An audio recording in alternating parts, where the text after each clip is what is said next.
Okay, introduction tayo ulit. Okay, good afternoon po sa lahat and welcome sa ating Bible study. Kumusta naman kayo? Nag-aral po ba tayo? Nagbasa po ba tayo? Alam ko sobrang busy kayo, no? Pero wag nating kaligtaan yung pag-aaral ng salita ng Panginoon. Okay, papaluin natin yung mga hindi nag-aaral. Naging legalistic. Hindi. Anyway, sa mga manonood nito sa online, welcome po. I am praying na may manood dito sa live natin. Meron kasi akong kinakausap na ate ko dati sa ministry namin dati. And ayun, medyo inaano ko siya ngayon, chinachat ko siya. And hopefully, no, maninig niya to and makatulong sa kanya. Anyway, so kayo din, sana i-share niyo to, no? And I'm going to share our Bible verses na babasahin ngayon. So I'm so excited to hear binigyan ko kayo ng assignment, if you remember. So, excited ako marinig yung mga naging pag-aaral ninyo. At simulan na tayo, no?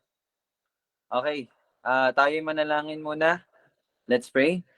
Father in heaven, Lord, we thank you and we bless your name for you are the God of grace. Maraming salamat, Panginoon, sa pagliligtas mo sa amin. At tunay nga na ang puso na iyong niligtas ay puno rin ng pasasalamat at puno ng kasabikan, pagnanais na makilala ka, lalo pagnanais na sundin ka, pagnanais na mabigyan ka ng kaluwalhatian dahil kami ay iyong niligtas, kami iyong binuhay, kami binigyan mo ng pag-asa, buhay na pag-asa, at kami ay naghihintay sa tunay naming tahanan. At Panginoon, salamat sa panibagong araw na kami ay makakapag-aral ng iyong salita. Ipahayag mo po ito, Panginoon, sa pamagitan ng banal na Espiritu na siyang nagtuturo sa amin. At ikaw po ang magbigay ng bukas na mga mata, tenga, at mga puso na tatanggap ng iyong salita. At naway ingatan namin ang iyong salita sa aming mga puso upang kami ay hindi magkamali, upang kami ay hindi magkasala, at amin tong iti-treasure na napakahalaga sa mga buhay namin. Salamat, Panginoon. Ikaw po ang mabigyan ng papuri sa lahat. Ito aming panalangin sa pangalan ni Jesus. Amen and amen. So, congratulations po. Congratulations po sa lahat. Natapos na natin ang verse 11 ng Matthew 1. So, we are moving on. I think medyo mabilis tayo ngayon.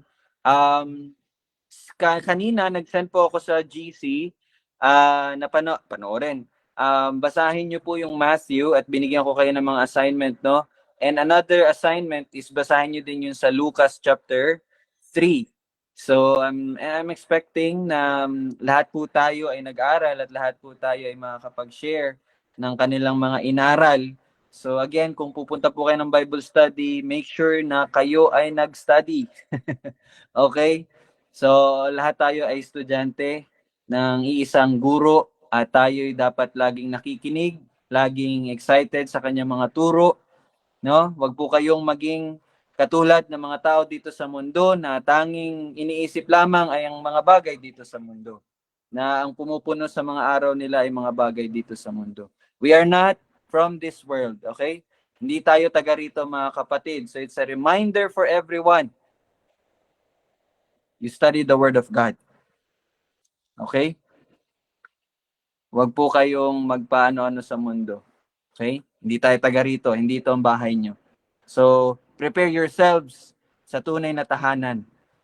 Hindi yung sobrang busy kayo dito sa mundo na hindi nyo naman tahanan. Okay, so let's start. Na-share screen ko na ba? Okay, so we will be reading from verses 12 hanggang 17. I would like to request Ate Jamie to read hanggang 17. Pakibasa po. Matthew chapter 1 verse 12. Pagkatapos silang dalhing bihag sa Babylonia, naging anak ni Jeconias si Shealtiel at naging anak ni Shealtiel si Zerubbabel. Naging anak ni Zerubbabel si Abiud, naging anak ni Abiud si Eliakim, at naging anak ni Eliakim si Azor. Naging anak ni Azor si Zadok, naging anak ni Zadok si Akim, at naging anak ni Akim si Eliud. Naging anak ni Eliud si Eleazar, naging anak ni Eleazar si Matan, at naging anak ni Matan si Jacob. Naging anak ni Jacob si Jose, na asawa ni Maria, na siyang nagsilang kay Jesus na tinatawag na Kristo. Sumakatuwid, ang lahat ng salinlahi mula kay Abraham hanggang kay David ay 14. Mula kay David hanggang sa pagkadalang bihag sa Babylonia ay 14 na salinlahi. At mula sa pagkadalang bihag sa Babylonia hanggang kay Kristo ay 14 din na salinlahi. Okay, maraming salamat po. Sige, so sino ba yung binigyan natin ng assignment starting from, ano ba yun? Anong verse? 12, no? From verse 12 hanggang 13, I think nabigay ko yun sa mga andit. Okay, so pwede po ba ma-share ninyo kung ano po yung mga nabasa nyo or na ano ba yung na-gather nyo no, ng mga information regarding verse 12 at 13, yung mga pangalan po na nabanggit doon. So, anyone, sige po, please give po na mga napag-aralan nyo. Share to us naman. Sige. So, dapat lahat makapagsalita, no? Huwag tayong maging dependent sa anak natin kasi sila nag-aral o yung tatay or nanay natin. All of us, dapat lahat tayo makapag-share kasi lahat tayo dapat nag-aaral. Okay? So, makikita natin ngayon sino yung mga hindi nag-aaral. So, papaluin sila ni Lolo Myong. Sige po. Alright, sige. Kayo dad dyan. Sige, kayo naman. Nabanggit sa 12 si Jeconias, no? Parang ang ibang tawag sa kanya, Konaya, Jehoiachin. Yan ang mga naging pangalan niya, no? Siya yung ika-19th King of Judah na na-dethroned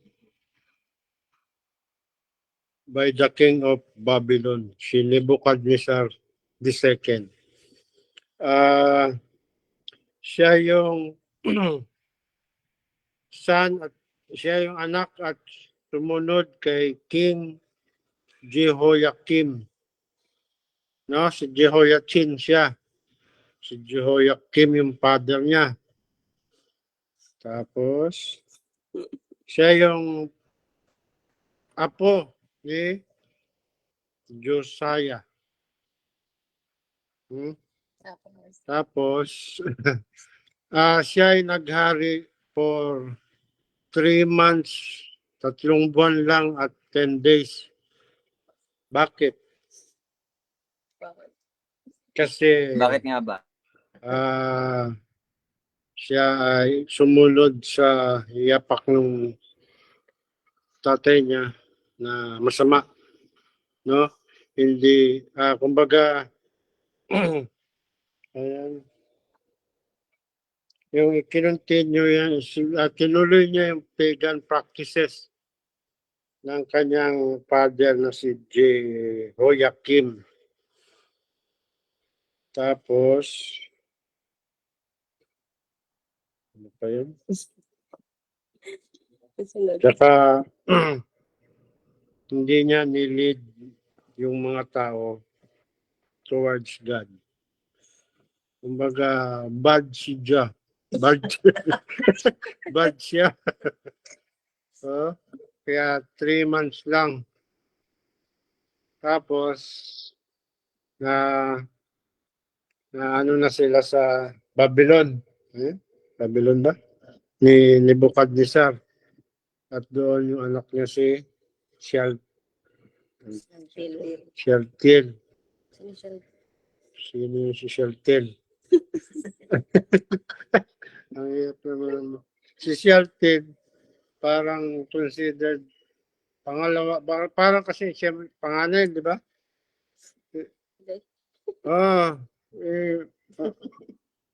Ano yun? Si Shealtiel. May nabasa ko kanina kay Shealtiel. Kaya,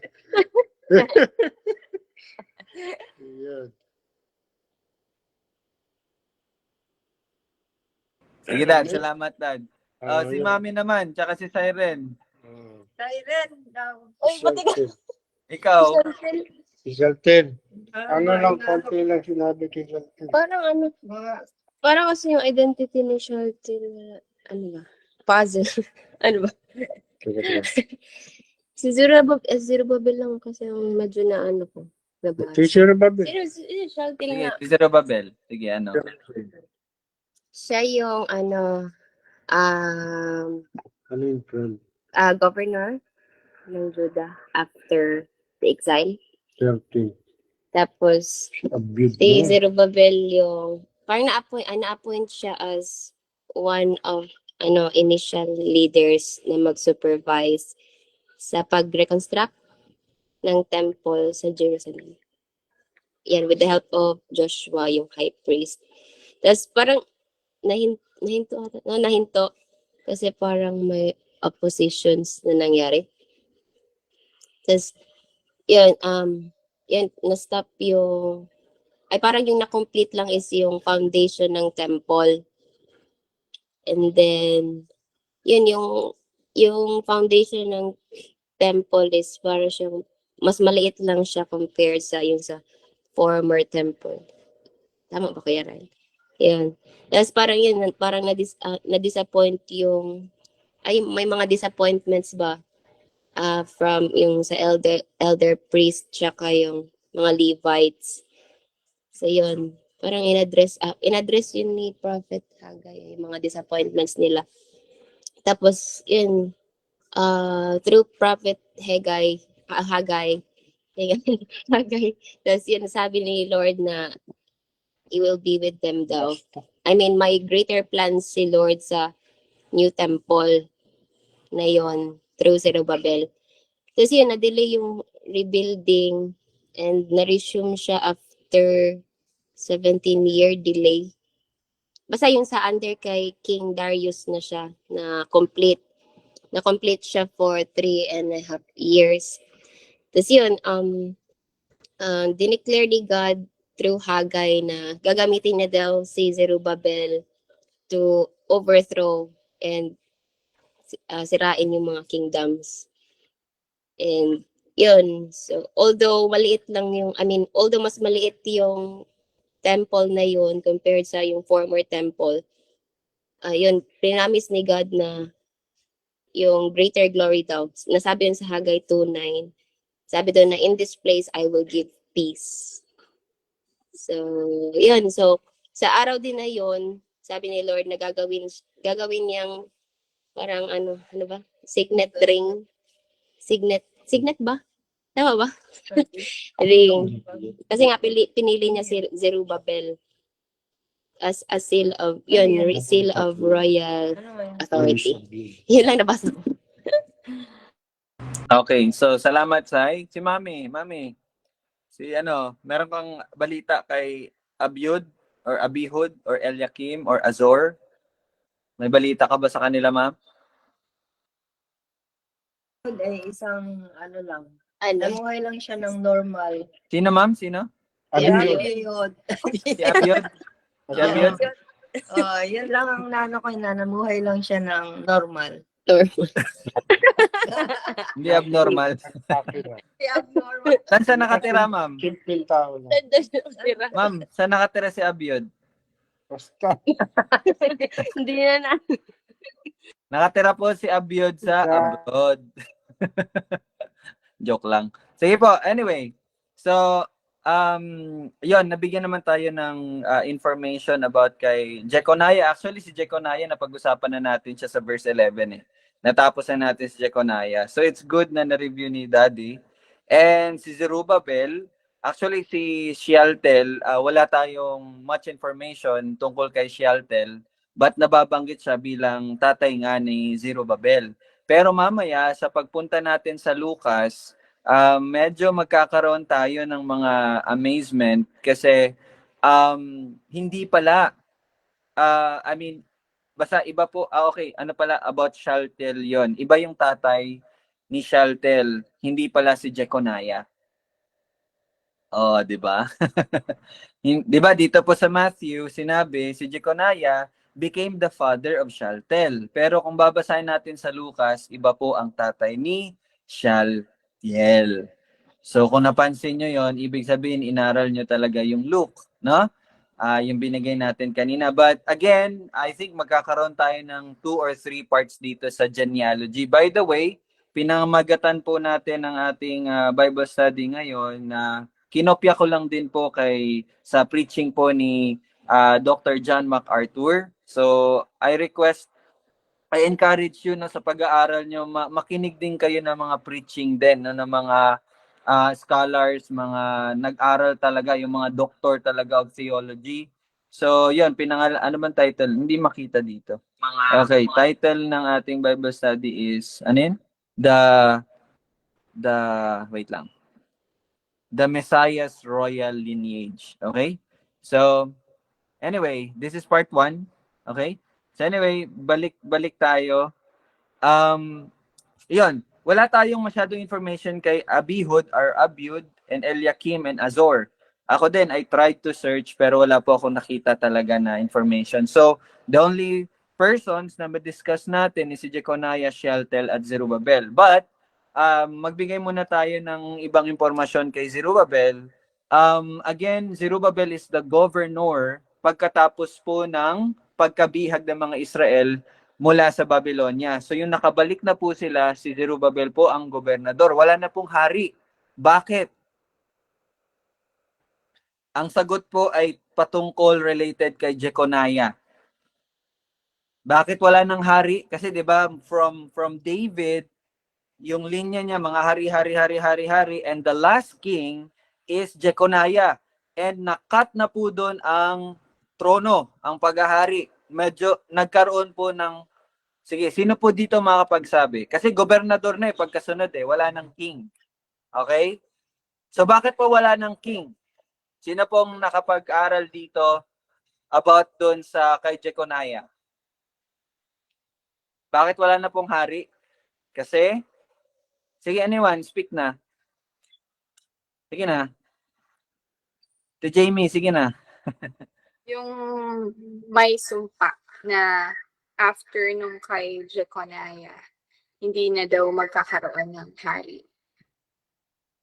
Yes, kung babasahin niyo po at kung matatandaan niyo po yung Bible study natin, bago tayo mag-Jeremiah 31, na inabot tayo ng 27 parts. Yung Jeremiah 31 po natin, 27 parts po yun, okay? So anyway, bago po no, napag-aralan natin yung kala Jeconiah, nagkaroon po ng sumpa. Okay? Sinumpa po. Sabi doon, wala nang magiging hari no, pagkatapos sa descendants ni Jeconiah. Ibig sabihin, yung paghahari po, yung trono ni David ay ma-stop. Naintindihan niyo po yun? Na-stop na. Why? Dahil may sumpa. Pero, ito yung magiging ano natin. No? Tandaan niyo po kinurse, sinumpa si Jeconiah na wala na magiging hari pagkatapos niya. Pero, kung matatandaan niyo po, ang Messiah ay manggagaling sa Davidic kingdom. Ibig sabihin, ang hari na inaasahan ng mga Hudyo ay manggagaling sa linya ni David. Naintindihan niyo po 'yon? Pero sinumpa si Jeconiah, ibig sabihin merong problema.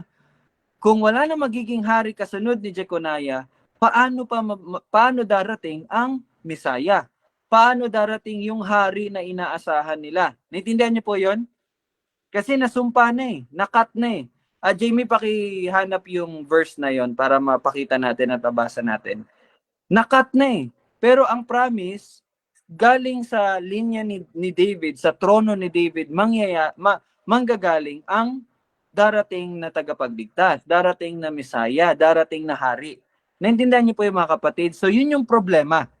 And sa pagpatuloy natin ng pag-aaral ng genealogy, although mga pangalan lang tong ating binabasa, we will be amazed kung paano i-uncover sa atin ang salita ng Panginoon, kung ano yung nangyari, kung paano pa rin napatuloy na ang tagapagligtas or ang hari ay manggagaling sa linya sa trono ni David.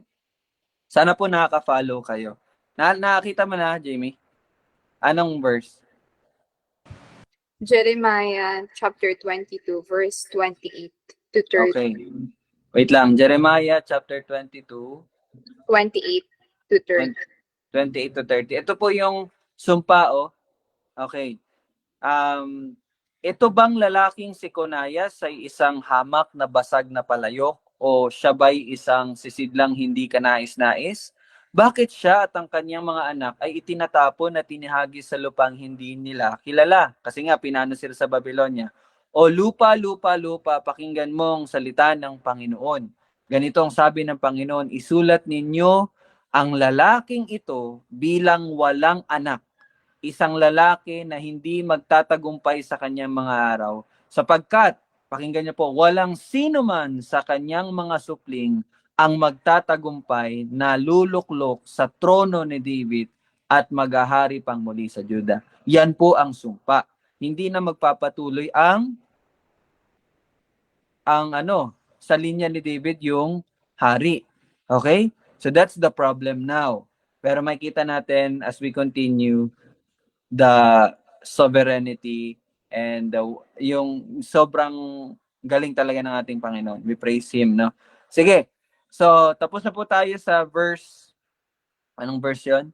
13.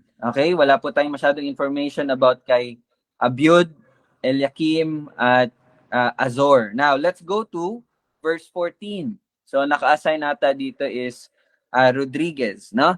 So, sa verse 14, basahin ko po, naging anak ni Azor si Zadok, naging anak ni Zadok si Akim, at naging anak ni Akim si Eliud. So, meron po ba kayong ma-share or na search about po dito sa mga pangalan na nandito?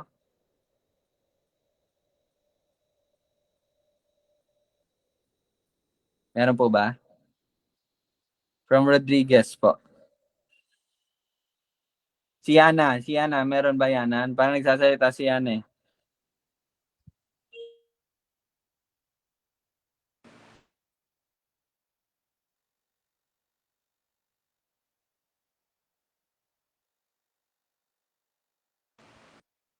Wala po record si Zadok sa ano. Sa Bible. Sa Bible. Hindi siya nabanggit. Yun yung maano ko. Wala si Zadok. Same sila po. Ano? Lahat sila. Si Akim, si Eddie, parang pinakita, lang na grandson sila ni Zerubbabel. Yun lang talaga yun. Wala silang record. Okay, si Tito Bong ata, parang may sasabihin. Oh, ganun nga, ganun. Walang basihan. Pero kasi kung makikita natin kung doon kay David yung panahon ni David, may binanggit na sa 1 Samuel yung nga lang yung paring si Sadok. Oh. Okay. The priest. Pero hindi na yun yung parang kapangalan o ganon. Kapangalan Pero po yun. kapangalan, pero doon sa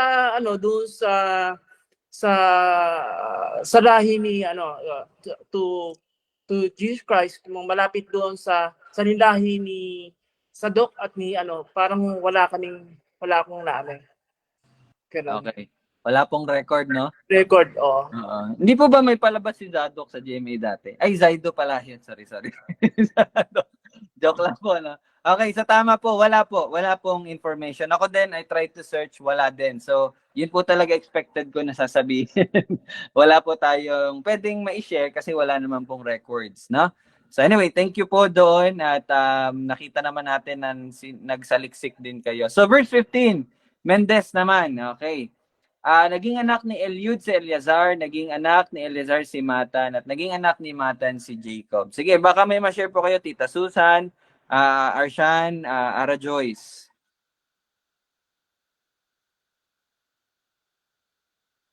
Sino pong nakapag-aral? Okay, pwede po mag-share. Sa Mendez naman, Mendez.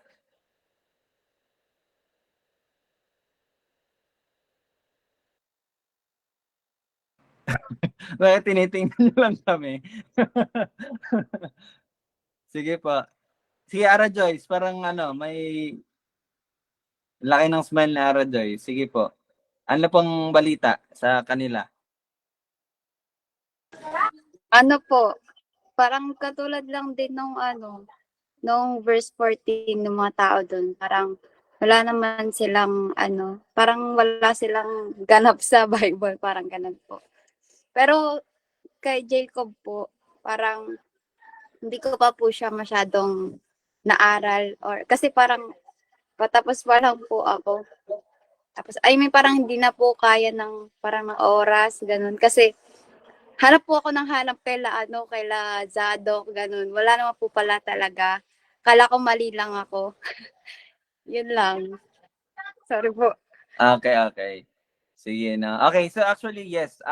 Kahit ako po, okay. Ay, sino ba yung nag-hands up? Si Tito Bong. Sige po.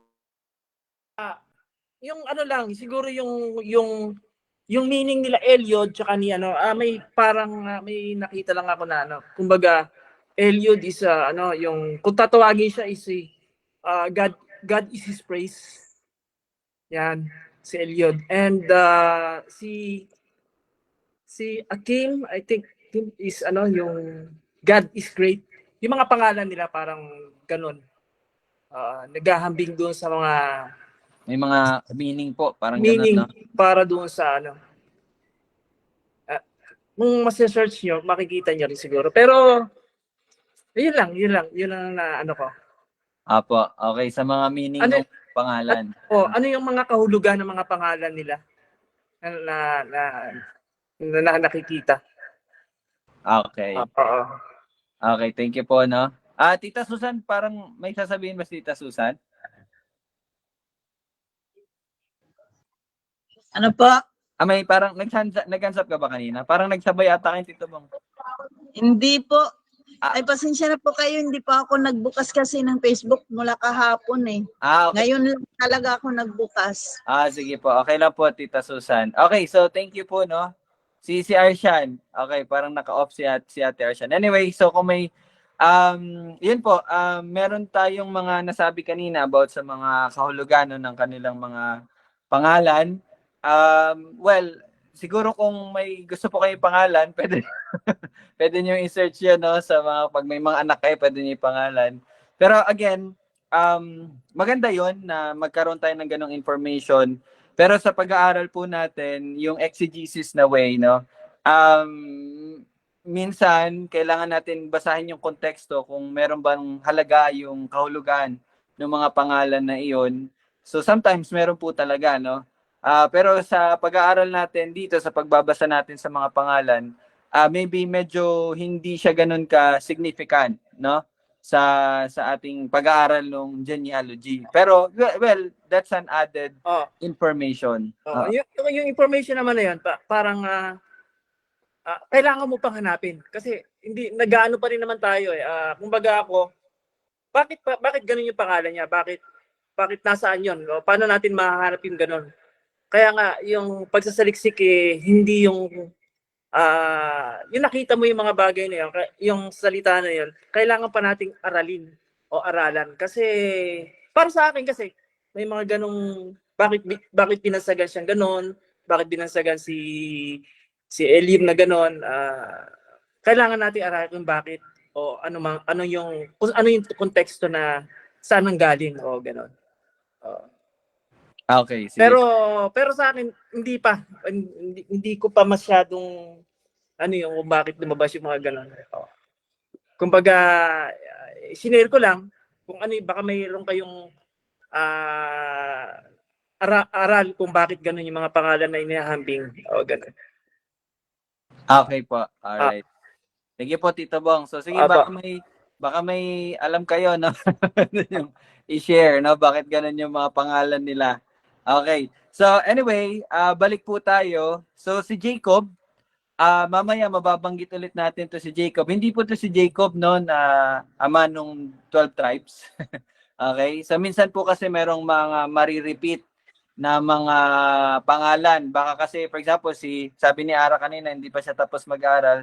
Tapos baka pag-search niya ng Jacob, yung nababasa niya about kay Israel, about kay Jacob na naging Israel na ama nung 12 tribes. Well, be careful on that. Okay? Kasi dito po, ibang Jacob po ito. Okay? Hindi, okay, okay yan. Katulad nung kay Sadok, doon kay sa panahon ni David ni Solomon, di ba? Makikita natin yung paring si Sadok.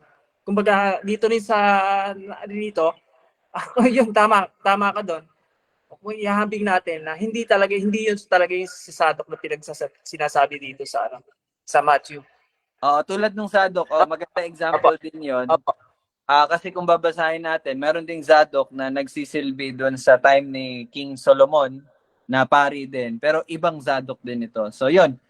Maganda 'yon na maging reminder sa lahat na pag nag-search tayo ng names, baka akala natin yun na yun, pero ibang tao pala yun. So, kaya kailangan talaga no na basahin natin na maigi. Yun ba nangyari sa iyo, Ara? Kasi parang nag-smile ka eh. About kay Israel ba nabasa mo? Okay. So yun, maging careful lang next time. Tama ba? Okay, I see. Sige po, thank you, no? So, ayun, verse 16, patuloy tayo sa verse 16. Naging anak ni Jacob si Jose, na asawa ni Maria, na siyang nagsilang kay Jesus na tinatawag na Kristo. So, mamaya magpapatuloy tayo or maybe later magpapatuloy tayo sa mga nangyari kay Joseph ay kay Maria kasi pareha po sila na merong magkaibang encounter, no? Sa paghahayag ng salita ng Panginoon sa pamagitan ng anghel. So, we will focus on that later. So, ngayon mag-skip muna tayo sa verse 16. Let's go to verse 17. Okay? Sa makatuwid, ang lahat ng salinlahi mula kay Abraham hanggang kay David ay 14. Mula kay David hanggang sa pagkadalang bihag sa Babylonia ay 14 na salinlahi. At mula sa pagkakadalang bihag sa Babylonia hanggang kay Kristo ay 14 din na salinlahi. So, ito po yung last na verse para po dito sa Matthew sa pag-aaral natin sa genealogy, no? So, meron po ba kayong ma-share about po dito sa verse 17?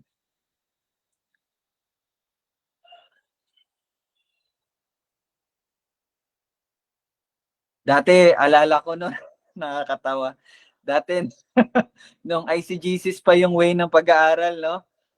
Dati binigyan ko to ng own interpretation ko. Sabi ko pa dati, grabe talaga yung ano tawag diyan, yung precise at symmetrical na way ng Panginoon. 14:14 talaga, sobrang organized, no? Sobrang perfect talaga grabe yung pagka-organize ng Panginoon, sabi ko pa dati, no? Pero I found out, sige, tanungin ko muna kayo. Would you believe na 14:14 talaga to? Yes or no? Ha? Pwede niyo i-unmute para marinig kayo ng iba. 14:14 ba talaga? Totoo bang 14:14? Exactly 14:14 ba talaga? Hindi po. Hindi. Okay. Nag-no si Rodriguez sisters. Bakit? Anong pruweba nyo? Anong proof nyo na hindi? Sabi po nila hindi talaga exact. Sige po. Sa loop. Parang may mga na-skip na din. May in-skip na names. Okay. So yun po no, para hindi na kayo malinlang or hindi na kayo magkamali tulad ko na nagkamali dati. Hindi po pala exactly 14:14 ito. Meron po palang mga in-skip na names. Okay? Kumbaga, si Matthew, hindi lang natin sure bakit ganun ang ginawa niya, bakit sabi ng mga scholars para daw madali lang matandaan or para symmetrical siya kaya 14:14:14. Pero meron po talagang mga salinlahi na hindi na nasali, na hindi na sinali. Okay? So hindi siya exactly 14:14:14. Okay? But one of the amazing thing is tatlong 14:14 meron tayo kay Matthew. Okay? So, I think we will finish now kay Matthew. So, palakpakan natin. Tapos na tayo kay Matthew sa genealogy. Sabi ko nga po, hindi tayo magpo-focus sa Matthew lang. ang gagawin po natin sa pag-aaral natin ng gospel is kasama po lahat ng 4 gospel books. Ganun po ang pag-aaral natin ngayon. Hindi po Matthew 1 hanggang end ng chapter. Hindi. But magja-jump tayo sa 4 gospel books para magkaroon tayo ng idea and overview yung chronological. Alam niyo po yung ibig sabihin ng chronological, yung pagkasunod-sunod talaga na nangyari sa buhay ni Kristo gamit po ang 4 na libro ng or 4 gospel books. So ngayon, we will jump to Luke. Okay? We will jump to Luke chapter 3. O, tingnan nyo. Matthew 1 to Luke chapter 3 na, no? So, pero babalikan natin yung chapter 1 ng Luke next time, no? Pero focus muna tayo sa genealogy. Buksan po natin mga Biblia sa Luke chapter 3 verses 23 hanggang sa 39. Okay. Ito, amazing din talaga to, no? Galing talaga. Sige po, would like to request someone to read. Sige, pwede po bang sino ba pwede? Tita Che, pwede ikaw?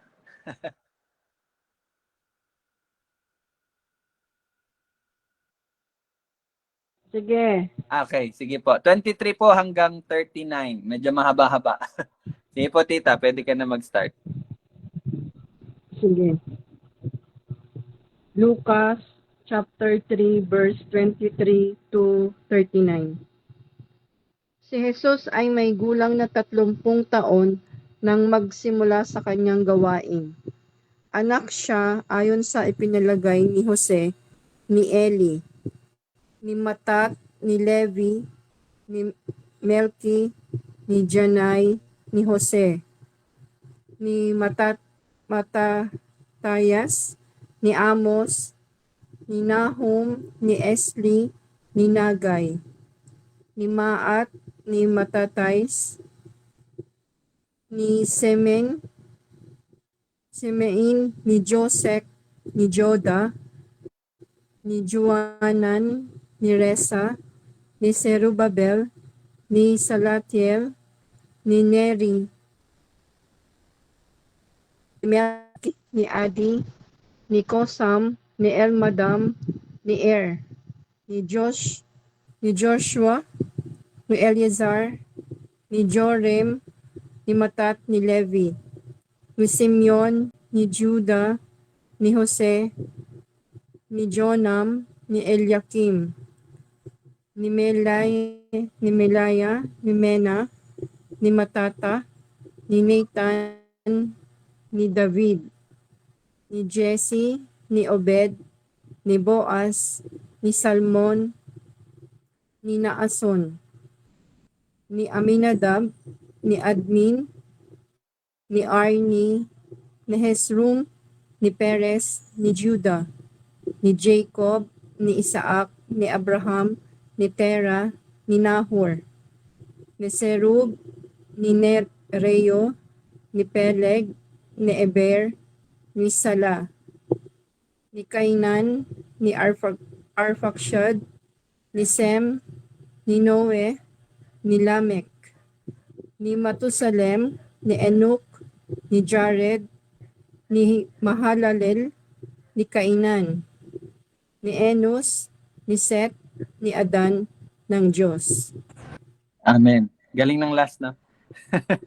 Thank you po, Tita Che. Alright, so maraming pangalan, no? Maraming pangalan. Sino po nagbasa nito ng Luke 3? Tingnan ko lang po, sino nagbasa ng Luke 3? Ayan. Okay, nagbasa. Alright. So, ilang pangalan po ang nandito? Alam ni Mommy. Ilan, Mom? Binilang mo, ma? 77? Wow. 77? Ano ito, Bill? Kaya pala. Binilang mo? 77? Binilang mo, ma'am? Binilang mo. Oo, binilang Oh, ko. grabe. Kasama mo si Dinel. Okay, 77. Yes, meron pong 77 names po na nabanggit dito. So, meron pong 11 na 7. Okay?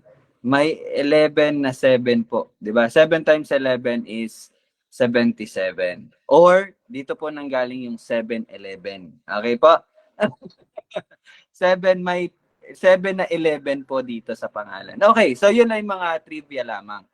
Pero ang galing, no? Kung matatandaan niyo po sa Matthew, hanggang kanino lang po? Sino makakatanda dito kay Matthew? Yung ano niya, yung genealogy niya, hanggang kanino lang? Kinumpara niyo ba? Nung binasa niyo yung kay Matthew at genealogy ni Luke, kinumpara niyo po ba? So, hanggang kanina yung kay Matthew? Ha? Mag-unmute kayo kung gusto niyo sumagot. Hindi ko po mabasa yung lips niyo. Anate? Ano daw? Jose at Mary. Hindi, yung kumbaga nagsimula. Saan nagsimula yung kay Matthew? David? Hindi. Ayan, si Tobong. Abraham. Yan, kay Abraham. Okay? Dito naman kay Luke, kanino nagsimula? Adan. Hindi. Solomon. Hindi. Hindi. Tao ba to? Jose. Hindi. Nagsimula ha? Yung punot Abraham. dulo. Hindi. Yung punot dulo. David. Hindi, Gab. Jesus? Ha? Hindi yung punot dulo. Kasi last si Jesus Christ eh. Yung punot dulo. Kay Luke, kaninong punot dulo? Di ba kay Matthew, kay Abraham galing? Yun yung pinakaano niya, sagad. Jose? Hindi. La, grabe kayo, last verse. Diyos. Sa Diyos. Kay God. Di ba yung last verse? Nakita niyo yung last verse? Di ba? Kayo oh, tingnan nyo. Ng Diyos. Di ba? Si Jesus, anak ng Diyos. You see the difference? Di ba, Gab? Okay na, Gab? Kay Matthew, simula kay Abraham. Simula kay Abraham, kumbaga. Yun yung mababasa natin, tama? Kay Luke naman, simula kay God. Although last yung part, pero doon nagsimula. Yun yung punot dulo eh. Diba? So, gusto ko na magkaroon ng parang discussion tayo. Kung matatandaan nyo po yung background ng libro ng Matthew, bakit sinulat yun ni Matthew at para kanino yun? Makakatulong to sa pagsagot nyo sa tanong ko. Okay? And kay Luke naman, kung nabasa nyo na yung background, kung bakit sinulat ni Luke ito, kung nakinig kayo nung preaching ko nung last Sunday bago dumating sila kuya, masasagot nyo tong tanong ko. No? Why? Bakit kay Matthew, ang sinulat niya sa genealogy is from Abraham to Christ. Okay? And why is it kay Luke naman, from God talaga, until kay Jesus Christ? Sino pong parang sino makakapagbigay ng bakit ganun? And eto, gusto ko lang naman marinig kayo kung meron kayo idea or nabasa nyo ba, napag-aralan nyo ba? Meron po ba? Wag po kayo mahiya. Ano tayo dito? Lahat tayo nag-aaral. So, okay lang. Sige po, sino nag-unmute kanina? Okay, kayo. Sige. Isa pagkakaalala ko lang po dati nung na-meditate ko to. Yung sinusulatan po kasi ni Matthew dito is yung mga Hudyo, especially sa mga Pharisees. Tapos, kaya yung inuna niya si Abraham. Parang pinapakita talaga ni Matthew dito na, kasi di ba si Matthew tax collector? So may mga dito, record ng dati gano'n mga tao. Tapos iyon, pinakita niya dito na si Jesus Christ is galing talaga siya sa lineage ni David at kay Abraham to Jose at Maria. Ganun. Para bali yung audience niya dito is yung mga Hudyo. Tapos kaya ito nasilat kasi gusto ipakita ni Matthew na tunay na naging tao yung Diyos. Ganun. Ano yan? Natunay na? Naging tao yung Diyos. Ayun, may record talaga. Ganun. Okay. Yes, so nakuha niyo po ba 'yon? 'Yon importante po 'yon na maintindihan natin. Sinulat yung genealogy po na sinulat ni Matthew is mula kay Abraham kasi ang focus niya po yung Matthew po kasi the Gospel of Matthew is para po sa mga Hudyo, para sa mga parang mas specific sa mga Pariseo, yung mga Hudyo. Why? Kasi nga hindi sila naniniwala na si Jesus Christ is the Messiah, the Son of God. Kaya pinakita ni Matthew doon, galing siya kay Abraham, patungo kay David, and to Christ. Okay? So yun po ang purpose noon. And ngayon, kay Luke, bakit nag-go over si Luke? Bakit lumagpas siya kay Abraham? No? Nanggaling talaga sa Panginoon. Sino po dito nakapag parang basa or search sa background ng bakit sinulat ang libro ni Luke? Mga kapatid, maganda po na basahin nyo din yung background.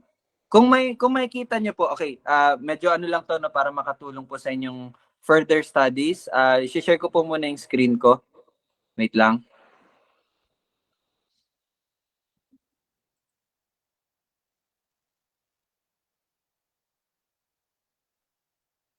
Okay, ayan po. Nakikita nyo po ba? Okay, iyan ako po, no? Alright. Meron po kaming, again, ginagamit na Bible app. Hindi ko lang alam kung meron ba to sa YouVersion. Meron ba? Wala. Wala, no? So, ito po yung ginagamit namin na Bible app. Ito. Kung makikita nyo po dyan, hindi ko lang ma-zoom eh. Merong book intro. Nakikita nyo yung book intro? Nakikita nyo po ba dyan? Book intro. Di ba? Merong, yung sa pinakataas, yun. Ayan yung kay Eliakim malapit. Ay. Ayan o, book intro. Pag pinindot nyo po yung book intro, mabibigyan po kayo ng background kung kailan nasulat, sino nagsulat, ano yung nangyayari nung sinulat, sino yung mga sinusulatan. Makakatulong po ito para malaman nyo po yung setting ng pag-aaral ng libro kung saan man kayo nag-aaral. So malaking tulong po yan. Yan o, The Gospel according to Luke. Yan, merong title and merong information. Ayan, merong author and date. Mababasa nyo yan. Meron ding background and setting, which is very helpful. Meron din pong historical and theological themes. Sobrang laking tulong po niyan. And ano pa, interpretative challenges, yung mga mahihirap po na mga i-interpret, yan, makikita nyo yan dyan. And magbibigay rin siya ng outline. Tingnan nyo po, di ba mabibigyan kayo agad ng ideya. Yung Luke, tingnan nyo, sa una, Christ Ministry, Preamble, Birth of Jesus, Annunciation of Zacharias to Mary, the Visitation, the Magnificat. So, magkakaroon na kayo ng outline. Mas madali nyo nang maiintindihan yung buong libro. So, I suggest na basahin nyo din po yung book intro. Meron naman po kayong mga cellphone. So, maganda po na basahin nyo yan. And kung may invest talaga kayo, bumili po kayo ng physical Bible na meron ding mga ganito. Okay? So, malaking tulong po iyon. Okay? So, yun lang naman para makatulong po sa bawat isa. Alright. So, ano pa bang pwede nating tingnan? Teka, i-resume ko lang yung pag-share ng ano. So far, baka may tanong po kayo. Okay pa po ba kayo? May tanong pa po ba kayo? Okay pa tayo? Okay naman. So, it's already 5:23. Siguro dito muna tayo mag-stop. This is part 1. So, sana na-amaze kayo, no? Sa mga napag-aralan natin. Although mga pangalan lang yon, pero nakikita nyo po, no? Napakalaman at marami po tayong natututunan. Tapos po, pansinin nyo po yung mga pangalan na nakasulat. Okay? Doon sa genealogy ni Matthew at genealogy ni Luke, ikumpara nyo po kung pareho ba. No? Maging ano po kayo, observant, tingnan nyo talaga kung pareho ba or hindi. Then, simulan nyo pong tanungin yung mga sarili nyo, bakit ganito? Okay? So, doon na po kayo magsisimulang mag-search, magsisimulang, di ba, nandyan naman si Google, no? makakatulong po iyon. Pero meron din po tayong mga study Bibles na tinatawag. Mga anak, core teams, no? Core teams, please help. Tulungan nyo yung mga tatay, nanay nyo na paano gamitin yung mga Bible app na yon para matuto sila at magamit din nila iyon. Okay? So bukas, magpo-focus po tayo sa Luke chapter 3, verse 23 hanggang 39. Siguro magkakaroon tayo ng dalawang party pa or 3 parts, no? Mag-aral po kayo, mag-search kayo. Yes, I know, mga pangalan lang yan nakasulat dyan. Pero marami pa tayong mga nakakamanghang matututunan. Kahit mga pangalan lang po yan. So, sige, bigyan ko po kayo ng, although English kasi ito, no? English nga lang siya. Pero marami namang pwedeng gamitin. Google Translate, no? Kung medyo mahirapan tayo sa English. Pero I think hindi naman, maintindihan nyo naman to. So, mag-send po ako sa ng link sa inyo. About po siya sa preaching ni Dr. John MacArthur sa Luke. Specifically 23 to 39. Very amazing. Para bukas, hindi lang ako yung na-amaze. Para habang sinasabi ko sa inyo, alam nyo na rin. And makakatulong ko po kayo para i-ano natin yun, ungkatin. Okay? So, isasend ko po yung link mamaya and please read, basahin nyo po yun. Mahaba siya kasi preaching po siya. Pero meron siya yung parang yung lyrics. Yung, ang tawag dito? Yung manuscript, yung script, kumbaga. So, makakatulong yun. Ako din, yun lang po ang binasa ko kanina at ang dami ko pong natutunan. Napaka-amazing po talaga. Okay? So, please study the Word of God. Sundin natin ang salita ng Panginoon. At yun, let us grow in the knowledge of our living God. Yun lang naman ang purpose talaga natin dito. Okay? So, kung wala na po kayong mga tanong or may dadagdag, I think pwede na po tayo mag-closing prayer. So, let us pray po. Let's pray. Panginoon, maraming salamat po sa iyong salita. Maraming salamat sa pagpapakita sa bawat isa na tunay nga na nakaayon ang lahat at naiayos na po ang lahat. Sa ngayon, meron man po mga tanong sa amin at may mga bagay na hindi namin naintindihan. Pero salamat dahil sa iyong salita ay ibibigay mo po ang lahat ng kasagutan. At tunay ngang makakatulong ito sa pagpapatibay at patuloy na pagkamangha ng bawat isa na siyang patuloy na magpapalakas sa bawat isa na manatili sa iyo, Panginoon, at patuloy na bigyan ka ng papuri at mamuhay na puno ng kasiyahan, kagalakan at kaligayahan na nagmumula sa iyo, Panginoon, sa lahat ng mga ipinapahayag mo. Salamat, Panginoon, dahil walang anak mo ang hindi mag-aaral ng iyong salita. Dahil ang iyong anak ay tunay ngang nauuhaw sa iyong katuwiran, sa iyong salita, at ang dependence namin ay nasa sa iyo lamang, Panginoon, na sa bawat araw na lumilipas ang aming iniisip ay ang iyong salita, ang iyong kalooban, ang iyong kaluwalhatian, ang iyong characteristic, ang iyong attributes, ang siyang patuloy naming kikilalanin at aalamin. Naway ingatan ng bawat isa ang iyong salita sa aming mga puso upang hindi kami magkamali at magkasala at kami lumakad at mamuhay ayon po sa iyong kalooban para po sa iyong kaluwalhatian. Ito aming panalangin sa pangalan ni Jesus. Amen at amen. Ayun, thank you po sa lahat. See you po ulit bukas. Tita Che, thank you. Abril, thank you, no?